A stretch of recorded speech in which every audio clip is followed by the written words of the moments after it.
Pour Cavani, je trouve ce joueur extraordinaire. C'est une quintessence de footballeur.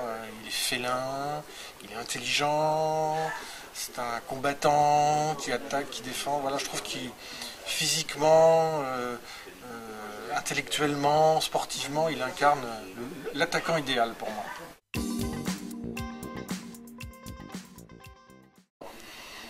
Déjà, ce qui serait bien, ce serait de ne pas perdre Cavani.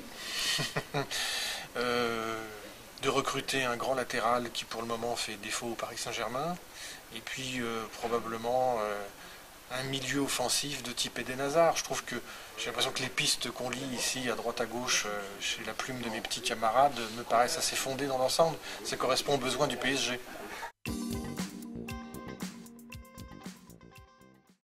C'est toujours difficile de comparer parce que suivant les époques, on ne joue pas de la même façon au football.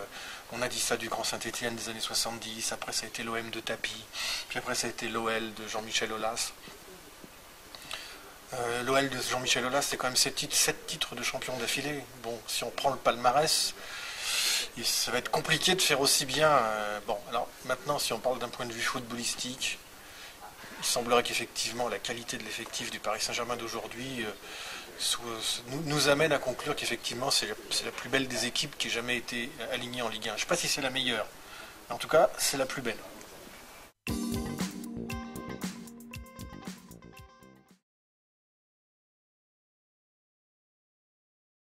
Mais ce sont des sanctions injustes, voilà.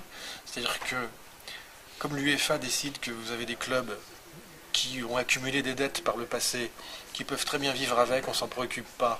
Donc vous avez 2 finalistes de la Champions League, le Real et l'Atlético. Alors il y en a un, c'est 500 millions d'euros, l'autre c'est quasiment pareil, qui ont des dettes, mais pas de problème, c'est pas du déficit. Bon, puis vous avez le Paris Saint-Germain, la FIFA détricote un contrat qui a été signé avec l'organisme de tourisme du Qatar, 200 millions, elle dit non, ça vaut pas 200 millions, ça vaut 100 millions. Donc paf, vous avez un déficit de 100 millions. Et là-dessus, pour bien retaper sur la tête du PSG, on invente une amende de 20 à 40, 60 millions. C'est c'est injuste et c'est sidérant. Voilà, moi, depuis le début, je n'arrête pas de le répéter, c'est injuste et sidérant.